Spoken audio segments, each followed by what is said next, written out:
கஷ்டப்படையில யாரும் வர்றதில்ல இல்ல. கஷ்டப்படையில எந்த சொந்தக்காரன் வரா சொல்லுங்க. 100 உடனே என் சொந்தக்காரன் வரான், உன் சொந்தக்காரன் வரான். 100 இங்க எல்லாரும் சம்பாதிக்கணும், மான மரியாதையா பொழைக்கணும், இப்படி இருக்கணும் அப்படி இருக்கணும். இது எல்லாமே சொந்தக்காரனால தானே. அவனுக்கு நம்மள தேய்க்கிறனால தானே. பணத்தை வச்சுதான்டா இங்க எடை போடுறாங்க. எவன்டா பாசத்தை வச்சு எடை போடுறான்? பணம் தானே பேசுது. இவனுங்களுக்கெல்லாம் பணம் தானே. அப்பதானே நம்ம வெறி வந்து வெளியே வர்றோம்.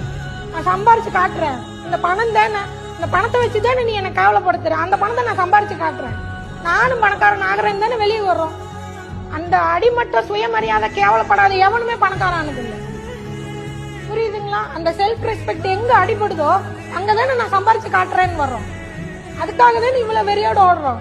3 நாள் தூங்காம 4 நாள் தூங்காம, பீரியட் டைம்ல ஒரு பேடு கூட மாத்த முடியாம, சோறு இல்லாம தண்ணி இல்லாம எங்க கஷ்டப்படுறோம். நம்மளுக்கு எவ்வளவு பிரச்சனை இருக்கு. அத்தனை தாண்டி எதுக்காக ஓடுறோம் சொல்லுங்க? அந்த வெறி. கஷ்டப்படையில யாரும் வர்றதில்ல இல்ல. கஷ்டப்படையில